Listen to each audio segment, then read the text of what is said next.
Boa tarde, pessoal. Bem-vindos ao nosso painel da área de interesse número 2, Direito Pessoal. Meu nome, para quem não me conhece, é Vitor Peno.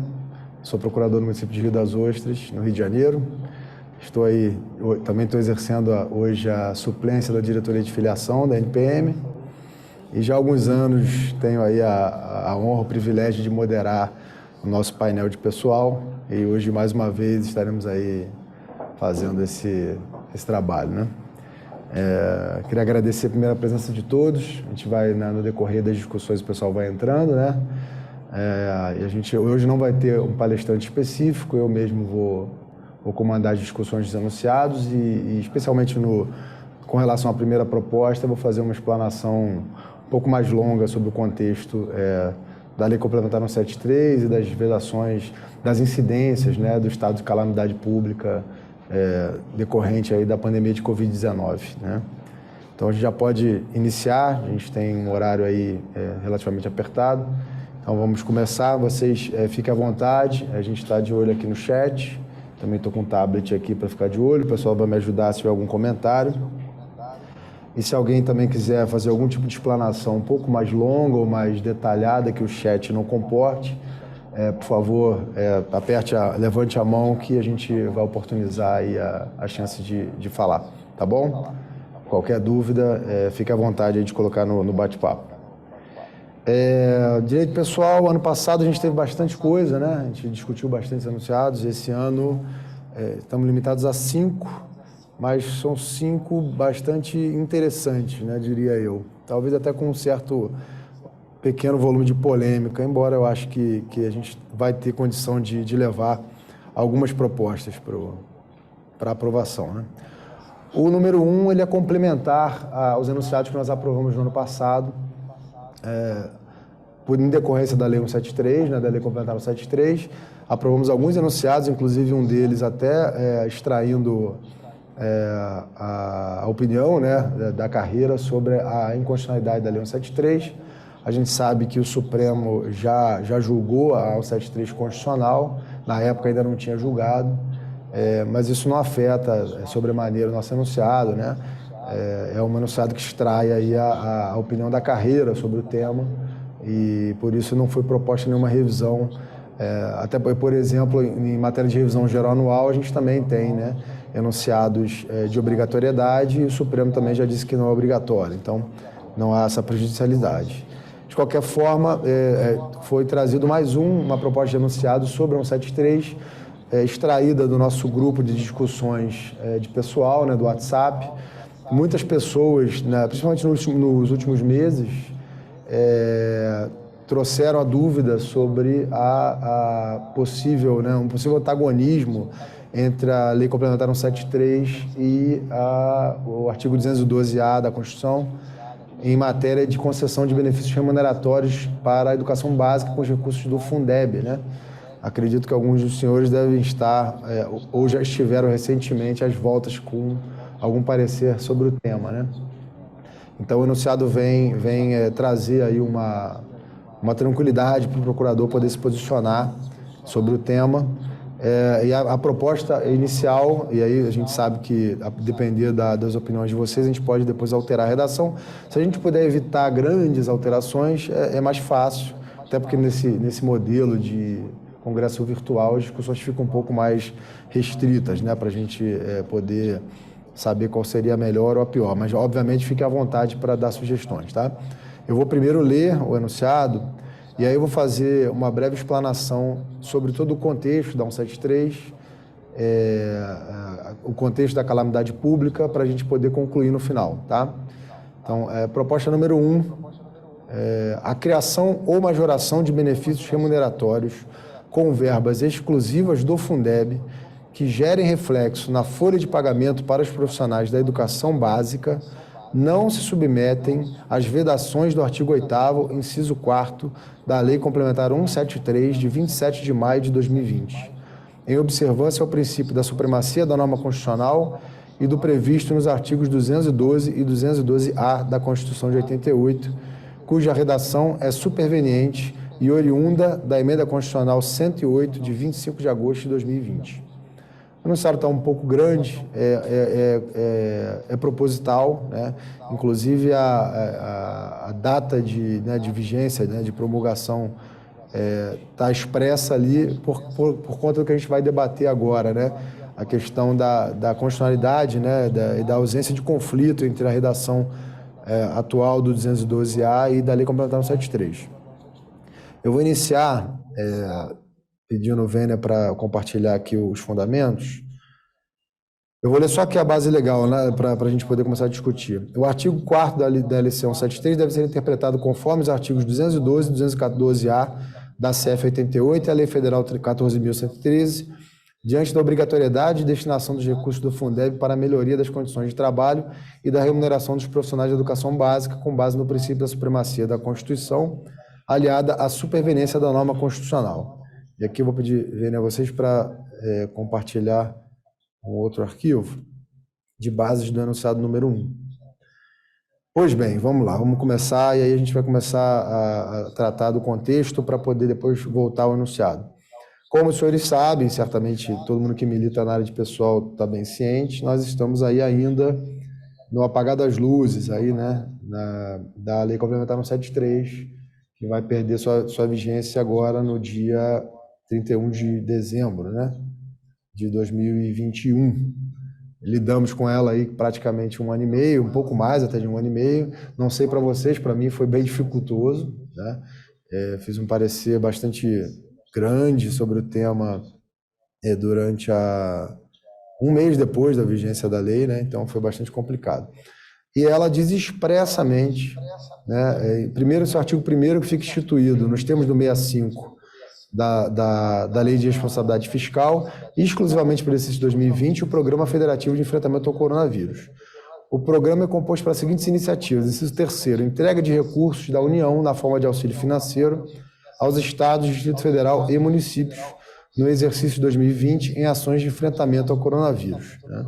A gente sabe, o Programa Nacional de Enfrentamento ao Coronavírus foi um programa de repasse de verbas específicas para a saúde do governo federal, destinados a combate à Covid-19, e teve no artigo 8º, que a gente vai adentrar um pouco mais à frente, a vedação de concessão de benefícios remuneratórios como mecanismo de impedir que os governos estaduais e municipais utilizassem a verba carimbada para a saúde para fazer populismo remuneratório com o seu servidor, né?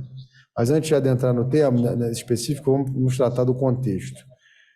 O artigo 65 da LRF fala que na ocorrência de calamidade pública reconhecida pelo Congresso Nacional, no caso da União, ou pelas Assembleias Legislativas, na hipótese de estados e municípios, enquanto perdurar, serão suspensas a contagem dos prazos e as disposições estabelecidas nos artigos 23, 31 e 70, e dispensados o atingimento dos resultados fiscais e a limitação de empenho do artigo 9º. Interessante que fala no estado de calamidade pública decretado pelas assembleias, né?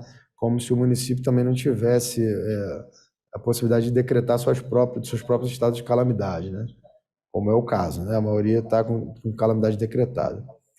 A suspensão de que trata lá o artigo 65, que a gente está, inclusive foi uma oportunidade, né, muito clara de aplicação prática do artigo 65 da LRF, né? Talvez o exemplo mais clássico desde que a Lei 101 existe, né?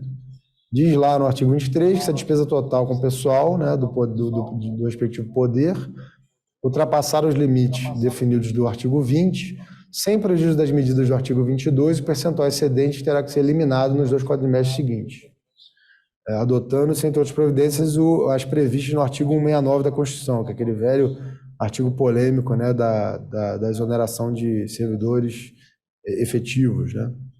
O artigo 22 fala que a verificação do cumprimento dos limites dos artigos 19 e 20 será realizada ao final de cada quadrimestre. Se a despesa total ultrapassar 95%, são vedados a concessão de vantagem, aumento, reajuste e adequação de remuneração a qualquer título. Então, aqui tem uma vedação que é específica da 101, né?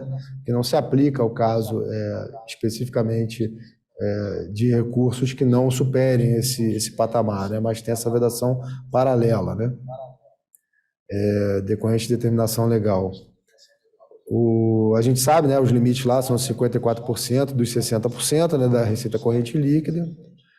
E o 169, aquele nosso velho artigo que a gente aprende bastante quando faz concurso, da despesa com pessoal ativo e inativo dos municípios não poder exceder os limites estabelecidos em lei complementar, cujos limites, né, se ultrapassados, podem gerar até mesmo ali no parágrafo 3º e inciso 2º a exoneração de servidores não estáveis.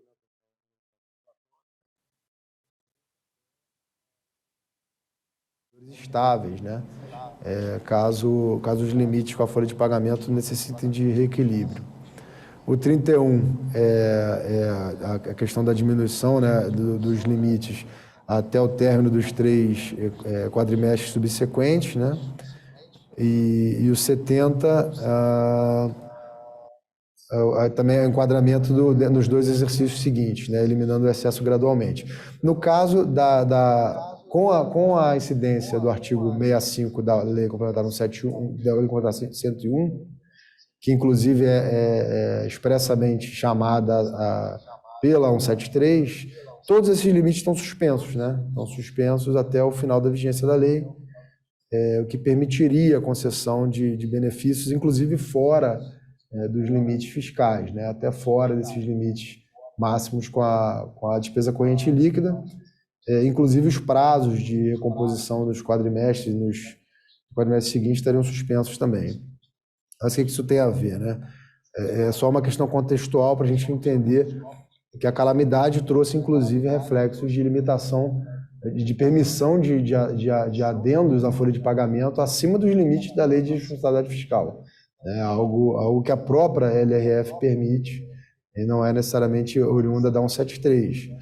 A 173 traz uma restrição mais específica, que é relacionada, como eu disse na origem, à impossibilidade de destinação dos recursos da saúde para pagamento de folha, né, para concessão de benefícios remuneratórios. E o que me traz especificamente é o artigo 8º da Lei Complementar 173, que diz expressamente que, na hipótese de que trata o 65, né, da Lei Complementar 101, ou seja, o estado de calamidade pública decretado, os municípios, eu vou me ater aos municípios, afetados pela calamidade pública decorrente da pandemia de Covid-19 ficam proibidos até 31 de dezembro de 2021, ou seja, estamos plenamente dentro da vigência da proibição. Inciso 1º, conceder a qualquer título, vantagem, aumento, reajuste ou adequação de remuneração a membros de poder ou de órgão, servidores, empregados públicos e militares, exceto quando derivado de sentença judicial transitada em julgado ou determinação legal anterior à calamidade pública. Vê-se que o caso aí dos recursos do Fundeb não enquadraria em nenhuma dessas exceções e constituiria, de fato, uma concessão de aumento, de vantagem ou reajuste, até porque muitos municípios, para além de adequações remuneratórias, estão também criando abonos remuneratórios, né? Verbas completamente inéditas, né? Inclusive não previstas em leis anteriores. E o inciso 6º também criar ou majorar auxílios, vantagens, bônus, abonos, falando especificamente aqui, verbas de representação ou benefícios de qualquer natureza, inclusive indenizatórios, em favor de membros de poder, Ministério Público, Defensoria e servidores públicos. Então, claramente, a 173 veda qualquer iniciativa remuneratória inédita não decorrente de sentença judicial transitada em julgado ou de determinação legal anterior à calamidade, né? Por exemplo, se permitiu, e aí até com aval de parecer até do Ministério da Economia, né, que foi o autor da 173, para as progressões e promoções funcionais, né, já existentes, né, que não estão proibidas desde que não sejam baseadas exclusivamente no tempo, né, por serem de leis anteriores. Mas a gente não vai entrar nesse mérito porque não é ligado diretamente ao enunciado. Ano passado a gente debateu muito, né, que a 173 seria inconstitucional pela questão de uma série de motivos, né? A gente debateu vários deles, inclusive o enunciado ele é bem didático, no sentido dos motivos da inconstitucionalidade. O principal deles é a intervenção sobre a autonomia dos municípios em aspectos de remuneração do seu servidor. Porém, o Supremo, no julgamento das ações diretas de constitucionalidade 6442, 6447, 6450 e 6525, se posicionou pela constitucionalidade da Lei 173. Eu vou pedir vênia a vocês Vocês fiquem à vontade, tá? Para me interromper aí no chat, eventualmente. Aí eu vou me permitir ler os fundamentos do Supremo para afastar a inconstitucionalidade. O voto é do ministro Alexandre de Moraes. A situação fiscal vivenciada por estados e municípios, sobretudo na conjuntura de pandemia, demanda maior atenção em relação aos gastos públicos e, no particular, ao gasto com o funcionalismo público. Dessa forma, o artigo 8º da 173 se revela como importante mecanismo que justifica atitudes tendentes a alcançar equilíbrio fiscal. A norma impugnada traz medidas de contenção de gastos com funcionalismo destinadas a impedir novos dispêndios, congelando-se o crescimento vegetativo dos existentes, permitindo assim o direcionamento de esforços para políticas públicas de enfrentamento da calamidade pública decorrente da pandemia de Covid. Na verdade, o ministro aqui está só explicando qual é o fundamento original da lei, que era exatamente esse, né? Impedir que os repasses federais da Covid fossem utilizados para concessão de benefícios remuneratórios ou indenizatórios para servidores, né? Elas não têm a pretensão de reduzir a política estadual e a municipal a uma mímica dos projetos estabelecidos pela União, mas de permitir um maior controle das contas públicas, seja impedindo a transferência de novas despesas com pessoal para o sucessor do gestor público, seja possibilitando que os entes subnacionais tenham condições de empregar maiores esforços orçamentários para o combate da pandemia. Nesse contexto, os artigos impugnados, que seria o artigo 8º principalmente, pretendem evitar que a irresponsabilidade fiscal do ente, por incompetência ou populismo, seja sustentada e compensada pela União. É muito claro, né, o posicionamento do ministro. Eu, particularmente, ainda discordo um pouco, mas a gente vai comentar sobre isso. A intensa dependência, todavia, de muitos estados e municípios em relação aos recursos advindos de transferências voluntárias não é um dado positivo do modelo de cooperação aqui praticado, e sim uma evidência de distorções que ele é capaz de gerar. Aqui eu concordo plenamente, inclusive principalmente em matéria de judicialização da saúde, né? E aí vocês vão concordar comigo, né? Que esse desequilíbrio nas transferências ordinárias de tratamentos de saúde, ele é deturpado pela judicialização excessiva e pelo princípio da solidariedade, mas isso é uma coisa para a gente tratar numa futura palestra, né? O que se espera no ambiente saudável é que os níveis de centralização sejam autossuficientes. O ideal é isso realmente. O judiciário não contribui muito para isso, mas enfim. Conclui-se que, ao contrário de deteriorar qualquer autonomia, aqui é a conclusão mesmo pela constitucionalidade, né? A previsão de contenção de gastos com aumento de despesas obrigatórias com o pessoal, principalmente no cenário de enfrentamento de uma pandemia, é absolutamente consentâneo com as normas da Constituição Federal e com o fortalecimento do federalismo fiscal responsável, né? Ou seja, o fato é que a gente tem que lidar com a 173, ela é constitucional, segundo o Supremo, e ela impõe restrições, aumentos com a folha de pagamento. O que nos traz aí é o Fundo Nacional de Desenvolvimento da Educação, principalmente com a nova redação lá do artigo 212-A, trazido pela emenda 108, e aí a gente vai chegar à questão das datas, né? Diz a Constituição, do artigo 212, a União aplicará anualmente, nunca menos de 18, nos estados, Distrito Federal e municípios, 25% no mínimo da receita de impostos na manutenção e desenvolvimento do ensino. O 212-A é mais específico. Os estados, Distrito Federal e municípios destinarão parte dos recursos a que se refere o caput do artigo 212 à manutenção e desenvolvimento do ensino da educação básica e à remuneração condigna de seus profissionais, respeitadas as seguintes disposições. Distribuição dos recursos e responsabilidades entre o DF, estados e municípios é assegurada através de um fundo local, né? Isso a gente sabe bem, nossos fundos municipais. E o inciso 11, proporção não inferior a 70% de cada fundo será destinado ao pagamento dos profissionais da educação básica em efetivo exercício. Ou seja, a Constituição é clara no sentido de que dos recursos destinados aos fundos municipais pelo Fundo Nacional, há uma proporção mínima de 70% tem que ser destinada ao pagamento de profissionais da educação básica. Ou seja, aparentemente haveria um conflito, né? Porque esse pagamento tem que ser feito dentro do ano, né? Dentro do próprio ano. Não pode sobrar para o ano seguinte, né? O exercício financeiro tem que ser respeitado nesse caso. E diz a Lei Federal 14.113 que regulamenta o artigo 212. Os recursos dos fundos serão utilizados pelos municípios. Eu estou comendo para as partes que estão grifadas, tá, gente? Para a gente não perder muito tempo com leitura. Os recursos dos fundos serão utilizados pelos municípios no exercício financeiro em que lhe forem creditados, eu acabei de dizer, né? Ou seja, o exercício financeiro tem que ser respeitado, o repasse 70% obrigatório tem que ser repassado no exercício financeiro. E não há, né, nem na 173, nem outra norma de mesma envergadura, qualquer limitação por conta da pandemia para esses repasses, né? Em ações consideradas de manutenção e desenvolvimento do ensino para a educação básica pública. Parágrafo 1º. Observado o artigo 27 e 28 desta lei, parágrafo 2º deste artigo, os recursos poderão ser aplicados pelos municípios indistintamente entre etapas, modalidade e tipo de estabelecimento. Parágrafo 2º. A aplicação dos recursos contemplará a ação retributiva dos municípios em relação às suas escolas. Deixa eu avançar um pouco, para a gente não ficar... O artigo 26 repete, né, o que está lá na Constituição. Excluídos os recursos que tratam o inciso 3 do caput do artigo 5º, proporção não inferior a 70% dos recursos anuais totais será destinada ao pagamento em cada rede de ensino da remuneração dos profissionais de educação básica e efetivo exercício. Remuneração aqui amplia, restringe por um lado, né, mas amplia por outro.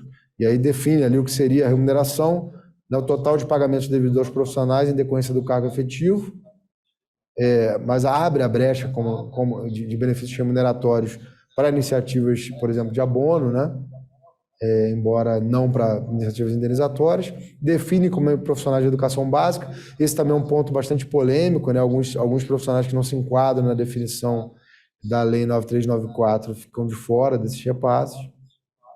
E efetivo exercício definido pela lei como atuação efetiva no desempenho das atividades dos profissionais associada à regular vinculação contratual, temporária ou estatutária com o ente que o remunera, não descaracterizada por eventuais afastamentos temporários previstos em lei, que seriam aqueles afastamentos considerados por lei como efetivo exercício, né, que não impliquem rompimento da relação jurídica existente. Enfim, esse é o arcabouço normativo que nos traz ao potencial conflito. E é o que traz a pergunta que a gente vai responder para poder firmar o enunciado.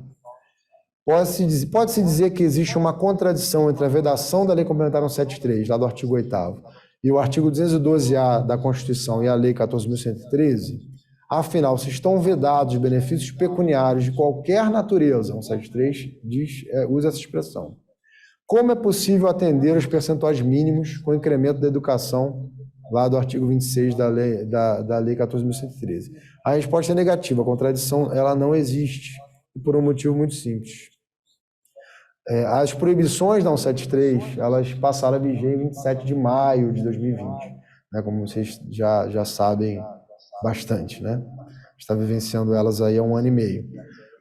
Por sua vez, a Lei Federal 14.113, primeiro, a emenda constitucional 108 é de 25 de agosto de 2020.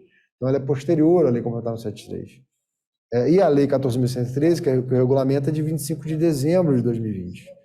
Então, eu trouxe até para vocês auxiliarem numa fundamentação de parecer, um voto unânime lá do Tribunal de Contas, né, um julgamento lá de uma consulta do Tribunal de Contas do Espírito Santo, que se debruçou sobre o tema nesse mesmo sentido, deixando claro que a emenda constitucional 108 acrescentou uma exceção às proibições do artigo 8º da 173, uma exceção aí constitucional, de envergadura superior, né? Com vistas a dar efetividade ao direito à educação, que é um direito fundamental lá de segunda geração, né? Então, para o exercício de 2021, municípios devem observar o comando normativo trazido pela emenda 108 e regulamentado pela 14.113, ou seja, é uma obrigação cumprir o que está especificado no artigo 212-A e na Lei 14.113, ainda que exista uma potencial vedação da 73, que na verdade não veda os recursos do Fundeb, que os recursos do Fundeb são utilizados para esse tipo de pagamento. E conclui lá o Tribunal de Contas do Espírito Santo. Exclusivamente para contemplar os profissionais de educação básica em efetivo exercício, conforme o artigo 212-A da Constituição, acrescido pela emenda 108, é possível o aumento de despesas com pessoal em observância ao princípio da supremacia da norma constitucional, tratando-se de constitucionalização da exceção às proibições estabelecidas no artigo 8º da 173, somando aquelas já previstas na própria 173, com vistas à efetividade ao direito à educação. Então, a gente chega à conclusão de que não há um conflito entre a Lei 173 e o artigo 212-A. Eu vou retornar aqui para o enunciado. E eu sei, acredito, tenho certeza, ficou na mesma, peraí, deixa eu voltar. Eu tenho certeza absoluta que alguns de vocês já foram contemplados com essa dúvida recentemente, porque eu sei que eu fui, e alguns no grupo também se manifestaram nesse sentido, né, dessa preocupação. Então, a proposta do enunciado é para declarar todo esse contexto, né, e assegurar, dar segurança ao gestor e ao procurador que vai proferir o parecer sobre a viabilidade de concessão de benefícios remuneratórios aos profissionais da educação básica, ainda na vigência da 173. Vocês podem se perguntar, poxa, Vitor, mas a 173 tem mais aí menos de 40 dias de vigência. Mas se vocês conhecem bem a categoria dos professores, como eu conheço, os professores não querem deixar nada para depois. Garanto que eles estão bastante ansiosos e querem, de fato, esses benefícios, tirando, sem olvidar do fato que a utilização dos recursos é obrigatória, né, como diz a Lei 14.113, no exercício dos quais os repasses do fundo são realizados. Então, os municípios estão aí numa situação de premência para a destinação desses recursos, que têm que ser destinados ainda esse ano, sob pena de incidir aí em irregularidade, em ilegalidade, né?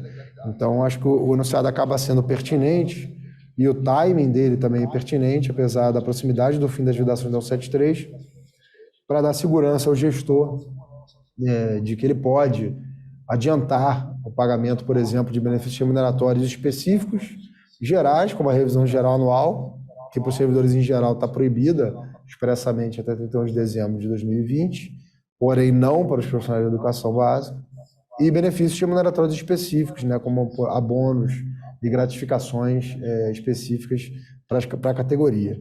Então, eu vou dar mais uma lida na proposta anunciada e eu fico aí aberto a algum comentário, se alguém tiver alguma proposta de adequação da redação ou se achar que o enunciado é impertinente para a gente levar à votação, tá? São essas duas posições, essas possibilidades que a gente tem. Então, eu vou ler mais uma vez. A criação ou majoração de benefícios remuneratórios com verbas exclusivas do Fundeb que gerem reflexo na folha de pagamento para os profissionais de educação básica não se submetem às vedações do artigo 8º, inciso 4º da Lei Complementar 173, de 27 de maio de 2020, e aqui está expresso a data para ficar muito claro que a emenda constitucional 108 é posterior, né? Então, tem supremacia sobre a Lei 173, em observância ao princípio da supremacia da norma constitucional e do previsto nos artigos 212 e 212-A da Constituição, cuja redação é superveniente e oriunda da emenda constitucional 108, de 25 de agosto de 2020. Eu vou abrir para comentários de vocês. Se alguém tiver algum comentário, aqui, deixando também meu boa tarde aqui para o pessoal que está participando, doutor Jair da Lacqua, doutora Gabriela Fardim, está aqui da PGM de Guarapari, no Espírito Santo, está aqui, inclusive, doutora, trazendo aqui o precedente lá do Tribunal de Contas do Espírito Santo. Peço até para o pessoal, se puder, botar também o município também como comentário, que eu mando aqui o meu abraço a todos. Então, eu estou abrindo aqui a possibilidade para comentários, eventuais críticas ao enunciado enquanto proposta em si, para a gente poder definir se a gente encaminha para votação e se encaminha da forma como está ou com alguma alteração. Se alguém tiver alguma oposição, alguém levantou a mão, pedir aqui o apoio para o pessoal. Se alguém levantar a mão.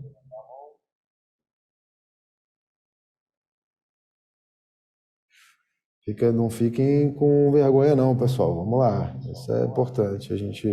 Sempre bom ouvir vocês. Eu estou sem acesso aqui ao número de pessoas que está na sala. Se vocês puderem até me dizer, eu agradeço.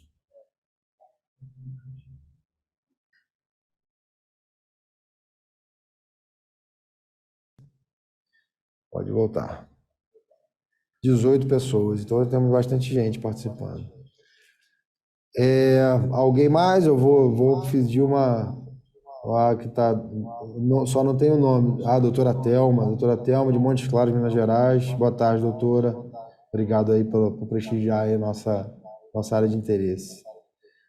Eu vou pedir, se alguém tiver, primeiro então, para a gente objetivar as discussões, se alguém tiver alguma contrariedade à apresentação da proposta, enquanto proposta em si, se achar que a proposta não é pertinente ou não deva ser levada à aprovação amanhã, vou pedir, por favor, para colocar aqui no chat. E aí a gente conta, eventualmente, eu vou presumir que quem for favorável vai permanecer como está, tá? Então, quem for contrário, eu vou pedir para colocar aqui contrário no chat, tá? Eu vou dar aqui um minutinho para o pessoal botar.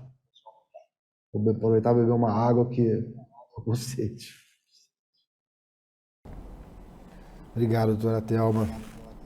Eu também sou da mesma opinião. Eu acho que a gente perde muito tempo, enquanto servidor municipal, brigando com o benefício um do outro, né?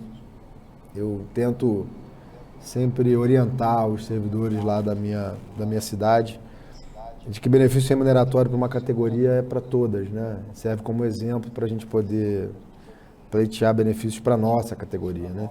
Nivelar a gente por baixo é tudo que a gestão quer, né? Economizar nossas custas.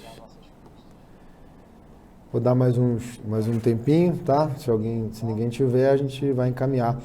O ruim do Congresso ser mais virtual nesse sentido é que a gente perde a possibilidade de falar pessoalmente, né? Mas ano que vem, se tudo correr bem, a gente vai estar junto. Podemos prosseguir então, pessoal? Pessoal do apoio, nada, mão levantada, não, comentários, então tudo bem. Então eu vou encaminhar o enunciado da forma como está, ok, pessoal? Para a gente votar amanhã, e amanhã a gente vota sim ou não, tá? De acordo com o sistema eletrônico que vai ser disponibilizado. Passar para o segundo. O segundo tem o seu teor de polêmica para aqueles amigos e colegas que têm uma visão mais libertária, né, da vida em sociedade. Respeito, embora discorde. Mas vamos começar a discussão e talvez a gente tenha aí mais alguns elementos para debater. Proposta número 2. Apesar de não ser obrigatória, a recusa de vacinação pelo servidor público enseja a tomada de medidas indiretas de compulsoriedade, como a restrição ao exercício de certas atividades ou a frequência de determinados lugares, conforme a jurisprudência do Supremo Tribunal Federal, não caracterizando violação à liberdade de consciência e de convicção filosófica, quando ponderada com a supremacia do interesse público e a defesa da vida e da saúde da coletividade, desde que respeitados os princípios da razoabilidade e da proporcionalidade. Vamos lá. A origem do enunciado também é mais atual impossível, né? Eu acho que a gente está vivendo um momento em matéria de direito de pessoal, como pouquíssimas vezes a gente viu, né? Eu, pelo menos em 11 anos de procuradoria, agora a gente está fervilhando em matéria desses temas de pessoal. E vacinação é um tema polêmico por si só, né? A gente sabe bem como isso tem criado divisão, né, na sociedade como um todo, apesar de eu achar que o brasileiro maciçamente ele tem muito apreço pelo SUS e especialmente pela imunização coletiva, né? Não à toa a gente tem um volume muito grande aí de imunizados. Eu vou trazer aqui o julgado do Supremo, né, para a gente poder contextualizar, mas a questão é justamente a recusa, né, de consciência daqueles que não desejam ser vacinados e quais os reflexos que isso pode trazer, não aí para a vida em sociedade. A gente sabe que tem uma série de limitações, e gostem ou não, elas existem aí no mundo real e no mundo jurídico também, como passaportes de vacina, etc. Aqui a gente está tratando especificamente de reflexos de índole do servidor, né? De índole funcional. Algum reflexo em matéria de ingresso em próprios públicos, e eu vou trazer também aqui a ponderação especificamente. Isso é mais premente no caso, por exemplo, de professores, né? Que lidam aí com menores de idade, né? Com crianças, adolescentes, que inclusive não estão ainda imunizados na sua integralidade, né? Então eu vou trazer aqui primeiro o arcabouço normativo que justifica a compulsoriedade da vacina, e a gente vai ver também no julgado do Supremo que definiu a compulsoriedade, a diferença entre obrigatoriedade e compulsoriedade, né? A vacina não pode ser obrigatória porque ela violaria a autonomia individual, né? Ninguém pode pegar a pessoa pelo braço e dar uma vacina compulsória, dar uma vacina, obrigatória. A gente tem que tomar cuidado com as expressões técnicas, né? Porém, tem a questão da compulsoriedade, né? E a Lei Federal 13.979, inclusive do próprio governo federal, do mandato atual, né? Do presidente Jair Bolsonaro, expressa no sentido do seu artigo 1º, essa lei dispõe sobre medidas que poderão ser adotadas para enfrentamento da emergência de saúde pública de importância internacional decorrente do coronavírus responsável pelo surto de 2019. Surto este que permanece até hoje, né? Parágrafo 1º. As medidas estabelecidas nesta lei objetivam a proteção da coletividade. Então está claro aqui, primeiro aspecto de limitação da liberdade individual absoluta, né? Que normalmente os libertários prezam na vida em sociedade, realmente ela é inadmissível sob o aspecto da proteção da coletividade. E o artigo 3º, para enfrentamento da emergência de saúde pública de importância internacional decorrente do coronavírus, poderão ser adotadas, entre outras, as seguintes medidas. A linha D, vacinação e outras medidas profiláticas. Aqui realmente não fala vacinação compulsória, mas está claro, né, que a vacinação é uma das medidas estabelecidas pela legislação. E aí veio a ADI 6586 do Distrito Federal, que tratou do tema da vacinação compulsória, e diz o julgado do Supremo: vacinação compulsória contra a Covid-19, prevista na Lei 13.979, a interpretação do Supremo conforme a Constituição da legislação federal. Na verdade, legislação federal de alcance nacional, né? Pretensão de alcançar a imunidade de rebanho, proteção da coletividade, especial dos mais vulneráveis, direito social à saúde. Proibição de vacinação forçada, exigência de prévio consentimento informado do usuário, intangibilidade do corpo humano, prevalência do princípio da dignidade, inviolabilidade do direito à vida, liberdade, segurança, propriedade, intimidade e vida privada. Vedação da tortura aqui um pouco exagerado, mas enfim, e do tratamento desumano ou degradante. Tudo bem, a pessoa tem a sua própria convicção filosófica, né? E isso também é algo a ser prestigiado. Porém, na segunda parte da ementa, o Supremo deixa claro a compulsoriedade da imunização ao ser alcançada mediante restrições indiretas, necessidade de observância de evidências científicas e análise de informações estratégicas, exigência de comprovação da segurança e eficácia das vacinas, o que hoje a gente já tem. A gente pode até, não vai poder entrar nesse debate sobre vacinas experimentais ou não, as vacinas, né, salvo melhor juízo devido à máxima vênia, não são experimentais. Conversei também com bastantes infectologistas, porque minha área de especialidade, né, no mestrado, especialmente, foi direito à saúde, então, sobre a questão da rapidez do desenvolvimento da vacina, né, pelo excesso de casos, enfim, muitos casos a serem estudados empiricamente fazem o desenvolvimento da vacina ser mais rápido mesmo. Limites à obrigatoriedade da imunização consistente na estrita observância de direitos e garantias fundamentais.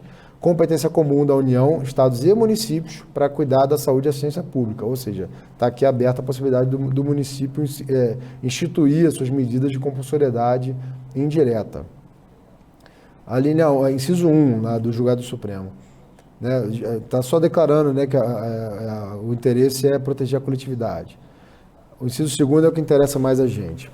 A obrigatoriedade da vacinação, a que se refere a legislação sanitária brasileira, não pode contemplar quaisquer medidas invasivas, aflitivas ou coativas, em decorrência direta do direito à intangibilidade, inviabilidade e integridade do corpo humano, afigurando-se flagrantemente inconstitucional toda determinação legal, regulamentar ou administrativa no sentido de implementar a vacinação sem expresso consentimento informado das pessoas. Perfeito. Inciso 3. A previsão de vacinação obrigatória, excluída a imposição de vacinação forçada, afigura-se legítima, desde que as medidas às quais se sujeitam os refratários observem os critérios da própria Lei 13.979, a saber, direito à informação, assistência familiar, tratamento gratuito e pleno respeito à dignidade, direitos humanos e liberdades fundamentais das pessoas, bem como os princípios da razoabilidade e da proporcionalidade, de forma a não ameaçar a integridade física e moral dos recalcitrantes. O que isso tem a ver, né? Eu vou finalizar aqui com o julgamento da ADI. Competência também dos municípios, né? Concorrente dos municípios para estabelecer medidas. A ADI parcialmente procedente para conferir interpretação conforme o artigo 3º 3D da 13.979, que a gente tratou ali em cima, que é da vacinação, de modo a estabelecer que a vacinação compulsória não significa vacinação forçada, por exigir sempre o consentimento, podendo, contudo, ser implementada por meio de medidas indiretas. E o que isso traz? Aí está aqui, depois eu posso disponibilizar para vocês, né? Está aí a ADI 6586, a gente pode disponibilizar esse material se vocês tiverem interesse. Eu até trouxe como exemplo um outro exemplo de julgado supremo paralelo, prévio à Covid, e aí com repercussão geral, que é o tema 1103, que é da vacinação obrigatória de crianças e adolescentes. No caso da escusa filosófica dos pais em vacinarem seus filhos. O Supremo decidiu que não existe essa autonomia dos pais em decidir não vacinar seus filhos. Estava até aqui o caso concreto, pais veganos que não queriam submeter o filho menor a vacinações obrigatórias definidas pelo Ministério da Saúde por convicções filosóficas. O Supremo concluiu que, embora a liberdade de consciência seja protegida constitucionalmente, é senso comum que não é um direito absoluto, encontrando limites em outros direitos e valores. No caso em exame, a liberdade de consciência podia ser ponderada com a defesa da vida e da saúde e a proteção prioritária da criança e do adolescente, lá no artigo 227. E aqui é algo interessante com relação ao enunciado, com relação aos professores, né? Especialmente nos municípios, que é a educação básica, né? Que lidam também com a criança e com o adolescente. Então, trouxe isso aqui como um outro precedente vinculante para contextualização, né? Em que o Supremo decidiu que é constitucional a obrigatoriedade de imunização por meio de vacina que registrada em órgão de vigilância sanitária, que é o caso das vacinas de Covid também, tenha sido incluída no Programa Nacional de Imunizações, como as vacinas da Covid, tenha sua aplicação obrigatória determinada em lei, como na Lei Federal 13.979, e seja objeto de determinação da União, Estado, Federal e Município com base em consenso médico-científico. A gente pode até discutir se há consenso médico-científico, mas há um consenso bastante razoável, né, de que as vacinas da Covid são eficazes. Não só um contexto bem razoável, como a gente vai ver provas empíricas nesse sentido, e o Brasil está sendo um exemplo, né, em que o avanço da vacinação está sendo inversamente proporcional à diminuição do número de casos graves e de internações, né. Então, o Supremo concluiu, voto do ministro Luiz Roberto Barroso, ex-procurador do Estado do Rio de Janeiro, né, que em tais casos não se caracteriza a violação da liberdade de consciência e de convicção filosófica dos pais, né? Ou seja, é mais um exemplo do Supremo. Então, a conclusão a que se chega é que há possibilidade, e aqui a conclusão, obviamente, é minha, eu que estou trazendo aqui, né, com todas as vênias, é da possibilidade da administração implementar medidas indiretas de compulsoriedade de vacinação, com base lá no artigo 3º 3D da Lei 13.979, com a interpretação dada pelo Supremo na ADI 6586, por exemplo, restringindo o acesso aos próprios onde haja exposição de menores de idade ou pessoas em situações de risco, no contexto da proteção da saúde coletiva e da criança e do adolescente, sem que fique configurada a violação à liberdade de consciência e de convicção filosófica, permitindo, caso viável, aqui eu faço um adendo, que não está no enunciado, mas que eu achei importante incluir, que é a questão de possibilitar, caso seja compatível com a função exercida pelo servidor, a manutenção eventual de um trabalho remoto, desde que não prejudique, né, o exercício pleno das atribuições. Existem determinados cargos que permitem o desempenho sem prejuízo de eficiência em trabalho remoto, né? Isso foi até discussão lá em Rio das Ostras, mas isso não seria um prêmio, né, para o servidor de ficar em casa? Prêmio é bastante relativo, né? Trabalhar de casa também não é uma coisa tão simples, você tem que ter toda uma estrutura para fazer, você tem um gasto pessoal em casa, né, de energia elétrica, enfim. Sem falar que muitos servidores têm benefícios, a maioria tem benefícios que são relacionados ao comparecimento ao trabalho, né, como verbas indenizatórias de transporte, no caso dos professores, gratificações de regência, que muitas vezes vinculam a estar em sala de aula fisicamente, né? Então, existe também um prejuízo de você permanecer em trabalho remoto, mas aí seria decorrente de uma escolha pessoal, né? O questionamento não violaria o princípio da dignidade da pessoa humana, da dignidade do trabalho, direito individual de liberdade? Não, porque a convicção individual, moral e filosófica, especialmente quando não é acompanhada por elementos científicos, que embasem riscos desproporcionais da imunização coletiva, por exemplo, casos repetitivos, né, a gente sabe que houve casos pontuais de sequelas de vacina, até de mortes, né, mas são casos, infelizmente, esperados em qualquer tratamento de saúde e que não são relevantes o suficiente para justificar uma paralisação maciça de vacinação, até porque a gente tem elementos empíricos que comprovam que a falta de imunizantes gerou um colapso muito maior das estruturas de saúde e um número muito maior de mortos, né? A gente está aí com um número bem pequeno, muitas cidades há várias semanas sem nenhum falecimento, né? Que em base amparada em estudos técnicos de órgãos governamentais nacionais e internacionais, cede ao direito à saúde e à vida, especialmente no caso de servidores que atuem diretamente com absolutamente incapazes. Como se não bastasse, e aqui é um adendo interessante, no atual estágio da pandemia já se possui base suficiente em evidências científicas para afirmar a eficácia e segurança das vacinas autorizadas pela Anvisa para uso em solo nacional, integrados ao PNI, o que se identifica não apenas pelas vozes acadêmicas e científicas majoritárias, mas nas evidências empíricas de queda de fatalidade e internações, né, com o avanço da vacinação. Então, a proposta do enunciado seria algo que declarasse o que o Supremo já decidiu sobre a impossibilidade de vacinação obrigatória, porém, na possibilidade de tomada de medidas indiretas de compulsoriedade, como a restrição de ingresso do servidor em determinados próprios públicos, especialmente naqueles mais sensíveis, né, relacionados a adolescentes, a crianças e adolescentes. Por isso, no final, está ali respeitados proporcionalidade e razoabilidade, né?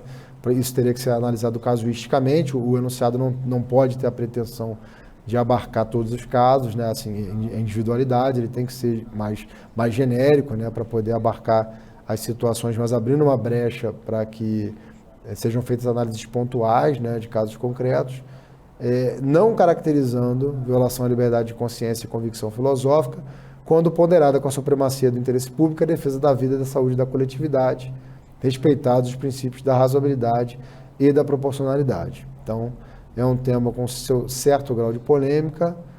Pessoalmente, acredito que, majoritariamente, a gente tenha um volume mais elevado de pessoas que são favoráveis à compulsoriedade, mas existem reflexos na vida do servidor, né?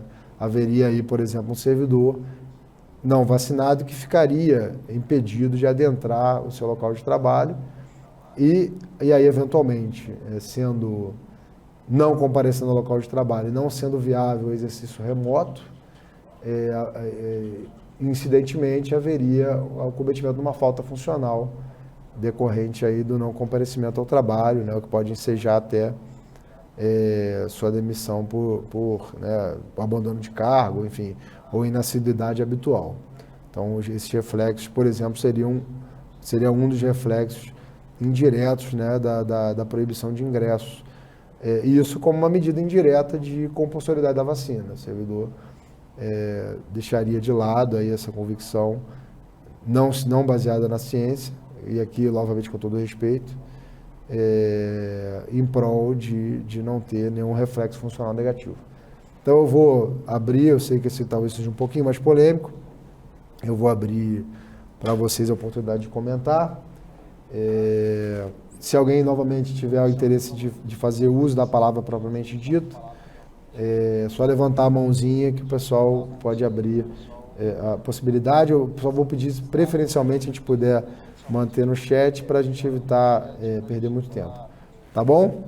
Estou abrindo aqui a possibilidade, fiquem à vontade aí para comentar.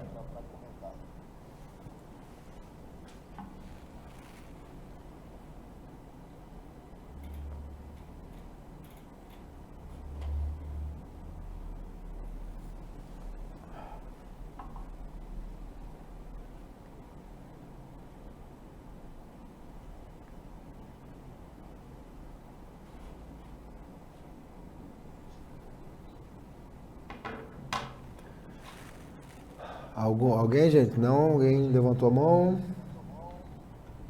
Não? Chat também não? Vou dar mais um tempinho. Está com bastante consenso. Isso é bom.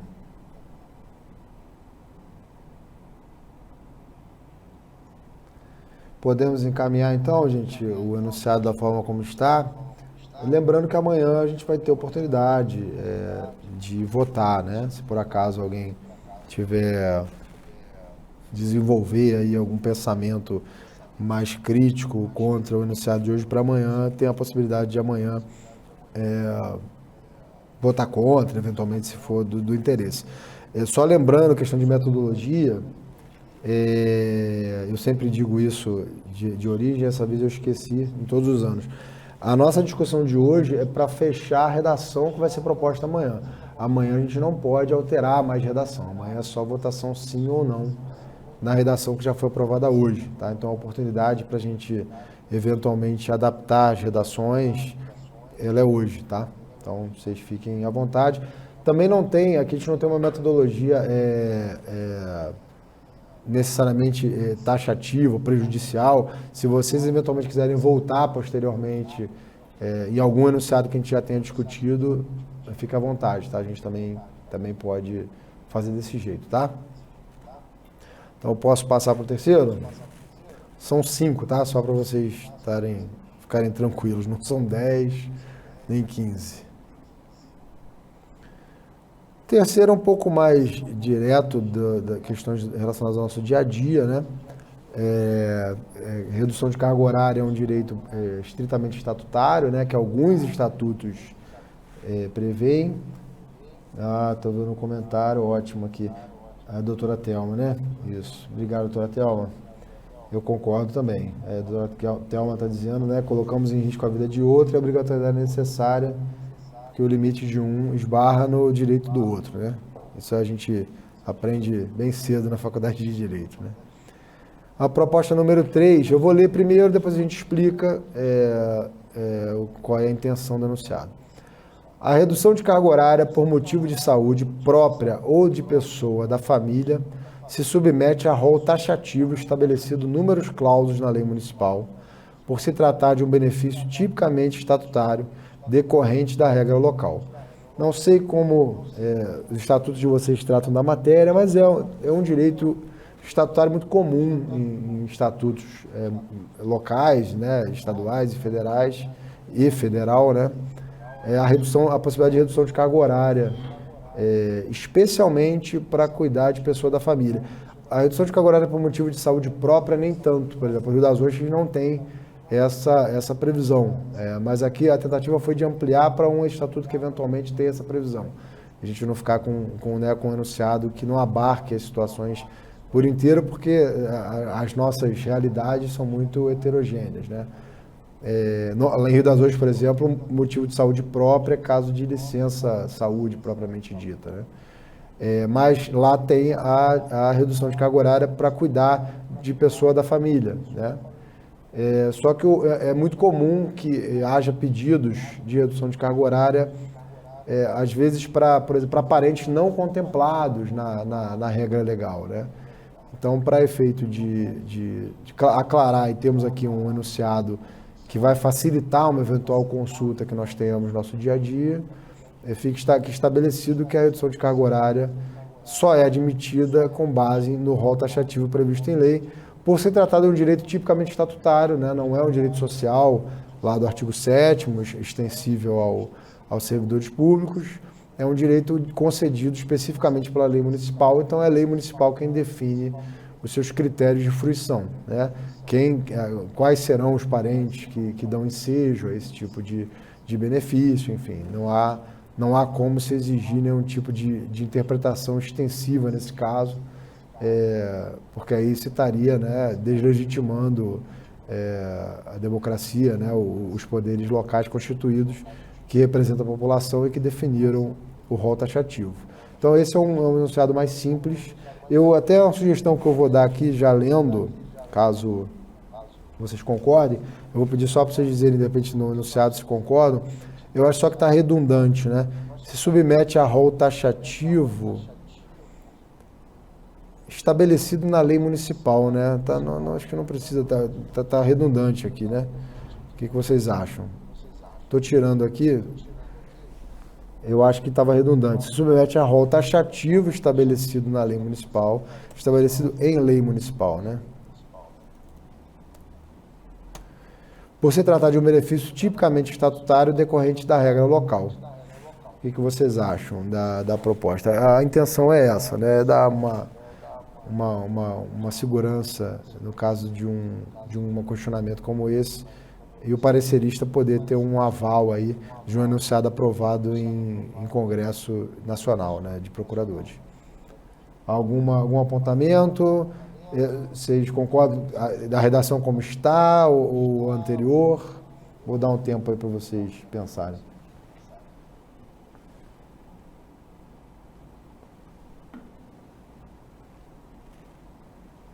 Obrigado, doutora Patrícia.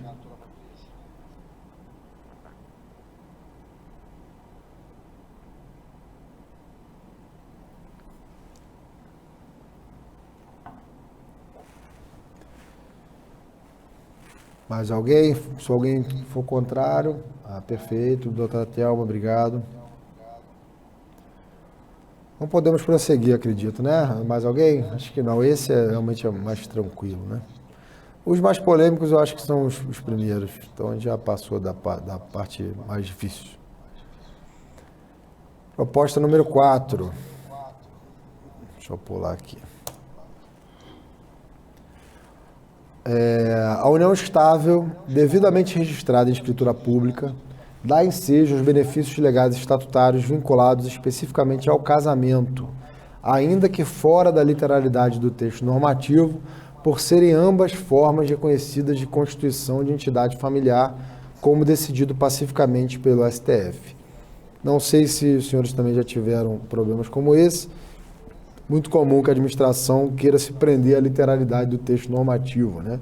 E os estatutos funcionais, por serem, em sua maioria, mais antigos, ainda se prendem muito à nomenclatura, ou até pré-Constituição de 88, né? Ou da própria Constituição de 88, do Código Civil de 2002, também relacionado ao casamento, né? Como a forma primária de união entre duas pessoas, aí independente, né? Inclusive de sexo, enfim. Então, a tentativa aqui é de deixar claro que a Justiça do Supremo já decidiu, apesar de não ser especificamente relacionado a benefícios estatutários, né? Eu vou trazer aqui os julgados do Supremo para a gente ter a base dos julgamentos do Supremo para trazer para a nossa realidade.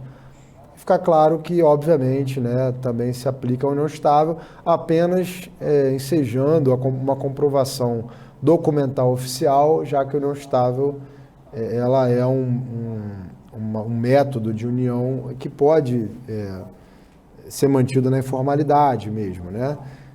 Mas isso para efeito de fruição de direito estatutário, de recurso público, né, do erário, da população da cidade, demanda um pouco mais de cuidado, né, na hora de comprovar. Não pode ser uma simples declaração, um simples argumento, né, porque isso favoreceria fraudes, enfim, desvio de finalidade e dispêndio de recurso público, né? Então, o que poderia primariamente prejudicar o erário e também gerar até responsabilização do gestor, né? Então, eu vou trazer aqui os precedentes do Supremo, embora também acho que esse não seja tão polêmico. O terceiro não tinha nenhuma explanação, tá? Por isso que eu não trouxe nada específico. Aí eu só não estou botando tela cheia, né? Vou botar agora. Pronto. Primeiro é a própria Constituição, né? 226 fala da família como base da sociedade e especial proteção do Estado. Fala do casamento no parágrafo 1º e 2º, né? Claramente dando essa primazia originária ao casamento que a Constituição fez em uma outra época, né? E o parágrafo 3º, para efeito da proteção do Estado, é reconhecida a união estável entre o homem e a mulher como entidade familiar, devendo a lei facilitar sua conversão em casamento. Aqui a gente vai, né, a gente vê que, de fato, a Constituição traz um texto bastante voltado para o casamento, né? Uma visão que hoje em dia não se coaduna mais. Inclusive toda aquela questão relacionada à união entre homem e mulher, né? Que é muito trazida, é muito tratada por alguns setores da política nacional, especialmente aqueles relacionados a aspectos religiosos, né? Que merecem todo o nosso respeito enquanto opiniões, né? A gente vive numa democracia, porém, sob o aspecto jurídico, devido à vênia, não fazem sentido. E isso já foi tratado pelo Supremo. Eu não trouxe os julgados inteiros, para a gente não perder muito tempo. Acabou que eu acho que até daria tempo da gente dar uma olhada neles, mas a gente não vai perder muito tempo, até para não cansar vocês, dar a oportunidade de vocês também pensarem um pouco depois sobre os nossos enunciados. O recurso extraordinário 646.721 trouxe lá, tratando especificamente do 1845 do Código Civil, que diz, né, que são herdeiros necessários, descendentes, ascendentes e o cônjuge, né? O Supremo declarou que cônjuge aqui também se aplica às uniões estáveis, não somente entre pessoas do mesmo sexo, como as uniões homoafetivas. Um voto bastante emblemático do ministro Aires Brito, né, explicando sobre a unidade da Constituição, né, e como a Constituição tem que ser interpretada conforme os seus princípios fundamentais, especialmente a dignidade da pessoa humana. Então, a previsão que fala sobre o casamento entre homem e mulher, isso é a explicação do ministro, tá? Estou trazendo aqui só para contextualizar. Ela veio expressamente na Constituição e no Código Civil como um mecanismo de romper com a tradição patriarcal da Constituição anterior, né, em que, segundo os senhores lembram bem, trazia o homem como cabeça da família, né, tinha toda uma visão patriarcal, que é natural, a evolução social ela altera essas visões, né, mas a Constituição anterior trazia essa visão patriarcal do homem como cabeça da família, a mulher como auxiliar, né. Isso foi rompido pela Constituição de 88, com a redação do parágrafo 3º lá do artigo 226, dizendo claramente que a união entre o homem e a mulher como entidade familiar, nesse sentido, e aí explica o ministro Aires Brito, que não é no sentido da exclusividade da união entre o homem e a mulher, mas trazendo a união do homem e a mulher em igualdade de condições, não mais o homem em situação de superioridade. Foi uma redação tendente a encerrar essa tradição patriarcal do regramento constitucional anterior. A gente pode debater o tema eventualmente, e acho que toda opinião deve ser respeitada.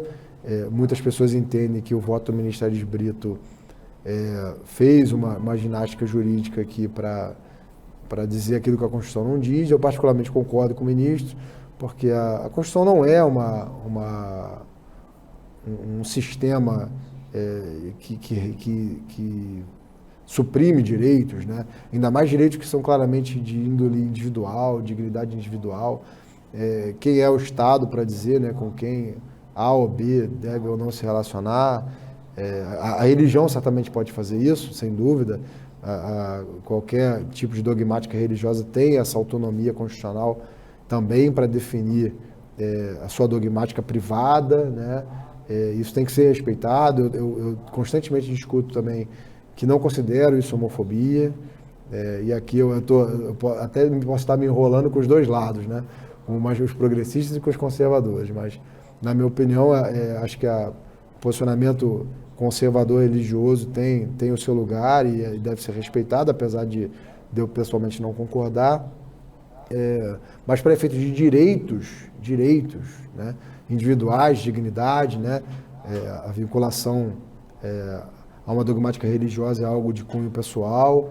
Então, a Constituição ela jamais poderia vedar, especialmente para efeito patrimonial, né, que uma construção de vida em comum depois não pudesse ser implementada sobre esse campo da sucessão, né? Seria realmente absolutamente indigno que duas pessoas, independentes do seu gênero, do seu sexo, compartilhassem uma vida comum, construíssem uma vida comum, e quando uma delas falecesse, a outra não tivesse direito algum, né?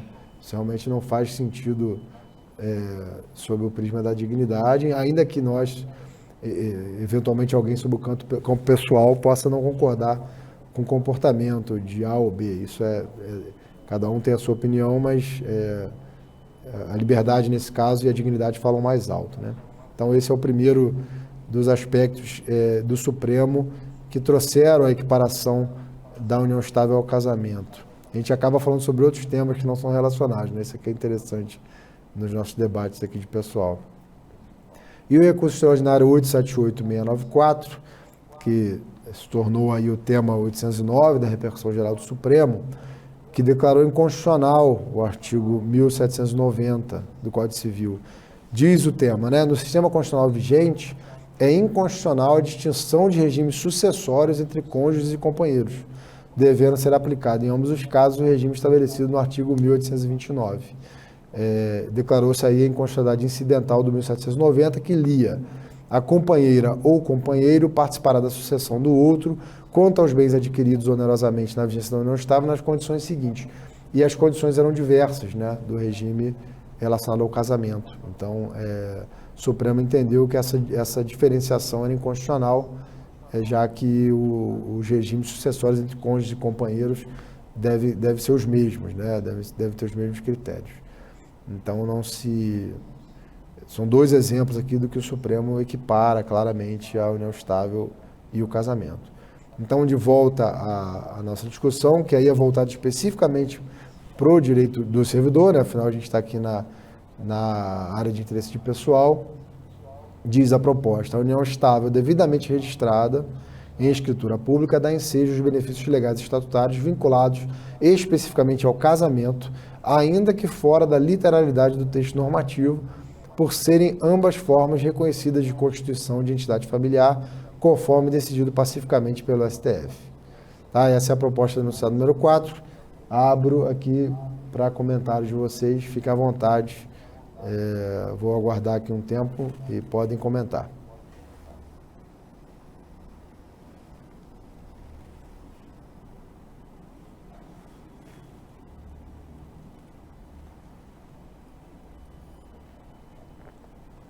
Obrigado, doutora Thelma. Doutora Thelma, extremamente participativa, agradeço muito.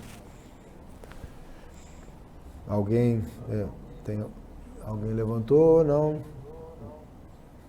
Estou perguntando aqui para o pessoal.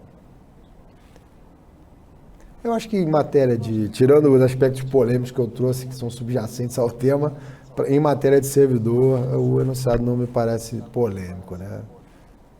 É até bem claro que essa é a linha a seguir, né?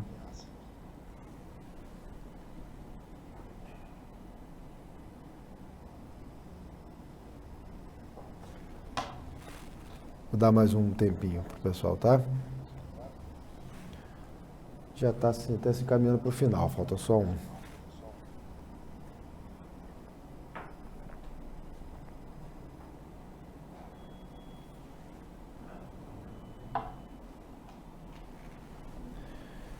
Podemos seguir, gente? Perfeito, doutor Matias. Obrigado pelo comentário. Realmente, né? Podemos prosseguir? Então, vamos lá, sem objeções, vamos para o último, para a gente poder fazer os comentários finais.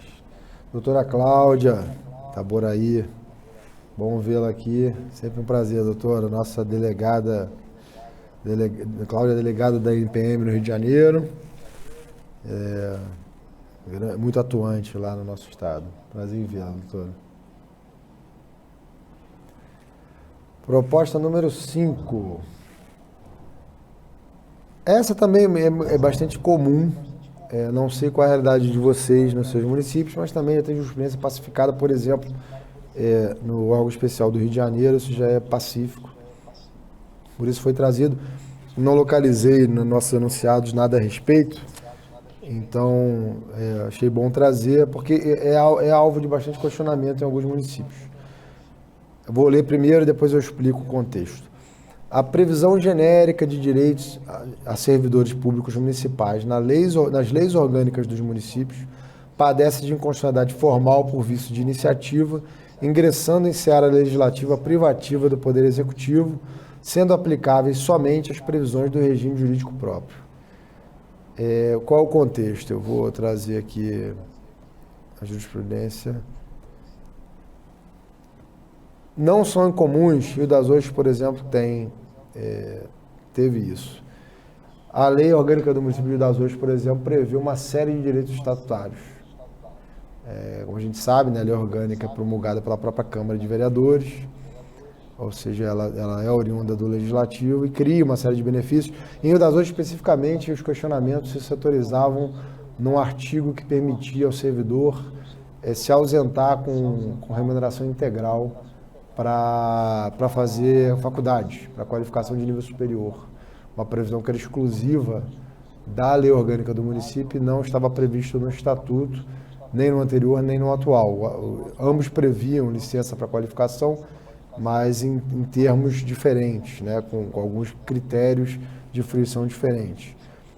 A lei orgânica previa uma disposição mais genérica. Isso foi alvo de inúmeros pedidos de servidores, culminou com ações judiciais, né, porque a Procuradoria se manifestava contrariamente, com base justamente na inconstitucionalidade da lei orgânica municipal por violação formal da iniciativa privativa do Executivo, e as questões foram judicializadas, geraram o incidente de constitucionalidade ao órgão especial, né, da reserva de plenário, foi mandado ao órgão especial, e o órgão especial decidiu no Rio de Janeiro por unanimidade pela inconstitucionalidade do dispositivo, justamente por violação à competência privativa do Executivo.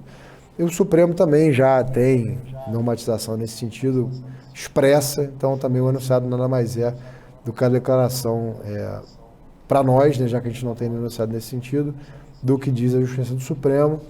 Diz lá o recurso extraordinário 590.829, com repercussão geral, tema 223, cujo tema, né, o questionamento era a competência do Poder Legislativo Municipal para estabelecer vantagens e benefícios adicionais em favor de servidores, firmada a tese de que é inconstitucional por afrontar a iniciativa privativa do chefe do Poder Executivo a normatização de direitos dos servidores públicos em lei orgânica do município. Então, acho que esse talvez seja o mais tranquilo de todos, né? Inclusive, vocês ficam à vontade se vocês compreenderem que não é caso para enunciado, talvez que a jurisprudência já esteja consolidada de tal forma que o enunciado nada mais é do que chover no molhado, então, eventualmente, a gente não necessita mantê-lo entre os nossos enunciados, né? Até porque também excesso de normatização, às vezes, é ruim, né? Então, eu deixo também aberto aqui para discussão e já se encaminhando aqui para o fim das nossas discussões, relembrando que amanhã a gente vai votar sim ou não pela inclusão dos enunciados como permanentes aí na nossa lista de enunciados aprovados nos nossos congressos, permanente entre aspas, né, já que a gente também tem o costume bastante salutar de fazer revisão de enunciados. A gente pode, ano que vem, propor, mas aí ele ficaria vigente por um ano, né? Então, deixo aí aberto para vocês comentarem. Obrigado, doutor Matias, pelo comentário.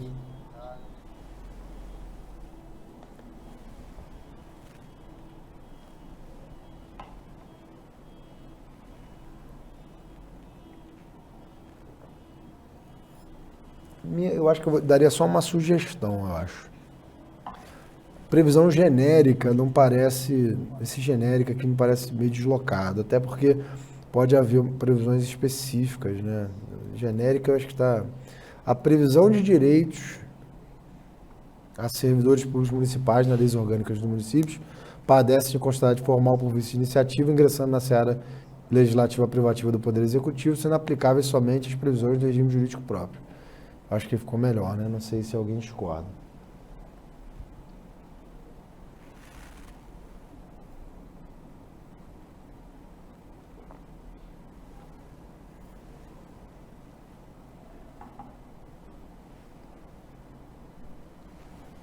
Podemos seguir? Alguma objeção? Não havendo, vamos aí encaminhando aqui para o encerramento do nosso encontro.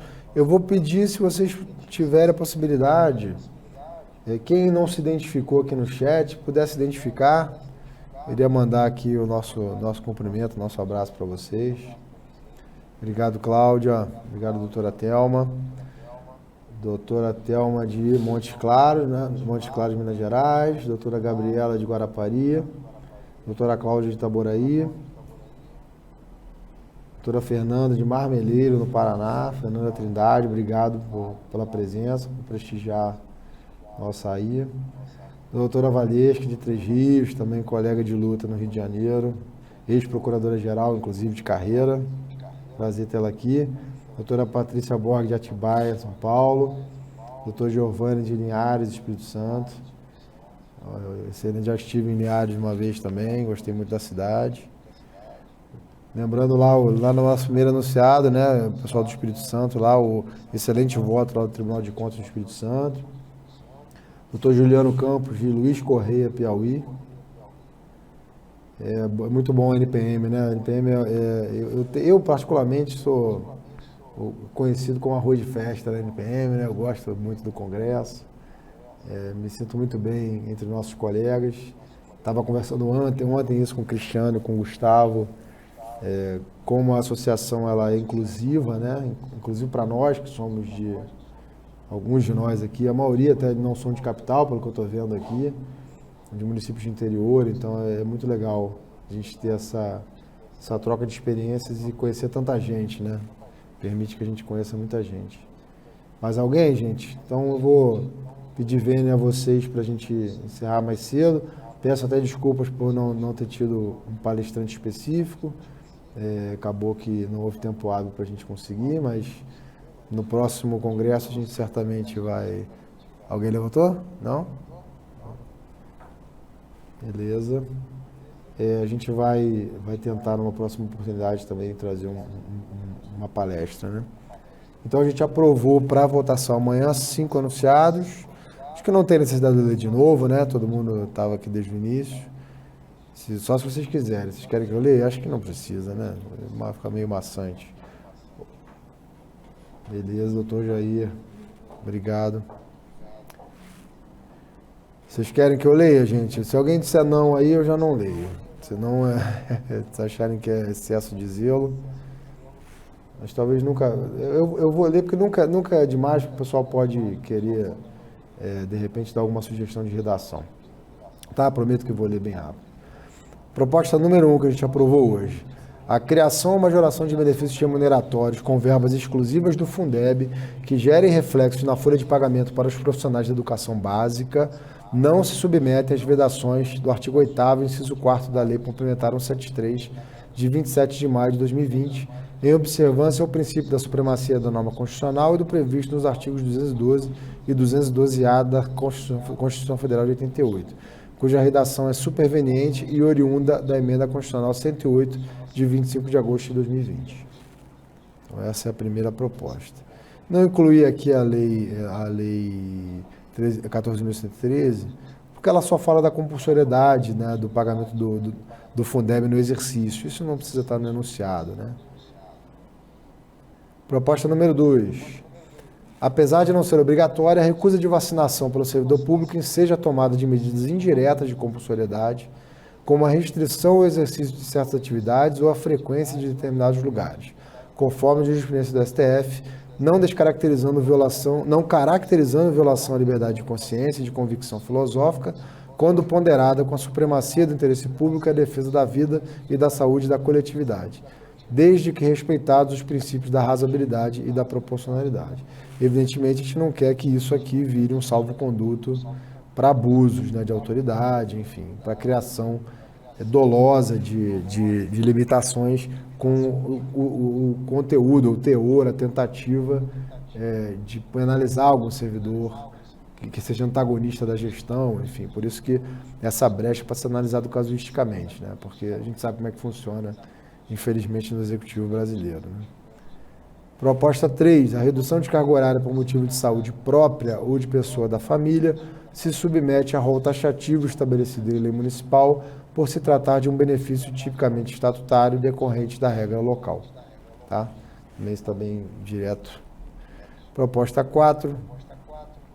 A união estável devidamente registrada em escritura pública dá ensejo aos benefícios legais estatutários vinculados especificamente ao casamento, ainda que fora da literalidade do texto normativo, por serem ambas formas reconhecidas de constituição de entidade familiar, conforme decidido pacificamente pelo STF. Nesses casos, o fato de não estar na literalidade do texto, a gente não pode ser excessivamente legalista nesses casos, né? A gente tem o princípio da juridicidade aí, né?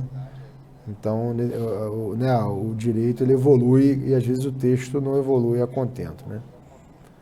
E a última proposta, a previsão de direitos a servidores públicos municipais nas leis orgânicas dos municípios padece de inconstitucionalidade formal por vício de iniciativa, ingressando em seara legislativa privativa do Poder Executivo, sendo aplicáveis somente as previsões do regime jurídico próprio. Tá? Então a gente fecha nessas 5 propostas. Amanhã a gente vai discuti-las e vamos votá-las, ok?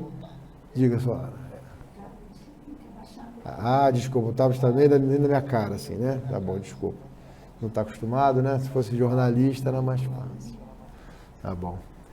Então, gente, encaminhando para o final, queria agradecer a presença de todos vocês. Espero revê-los ano que vem presencialmente. A gente ainda se vê amanhã, né, para voltar aos enunciados. Espero revê-los pessoalmente em Recife ano que vem, em Porto Alegre em 2023. Quem sabe aí, se a gente conseguir, aí já deixo aqui meu apelo aos colegas do Rio de Janeiro, de Niterói, levar o Congresso novamente para o Rio, né, para a gente poder ter o privilégio novamente de fazer em casa, ou próximo de casa, o nosso Congresso Nacional, do qual a gente gosta muito.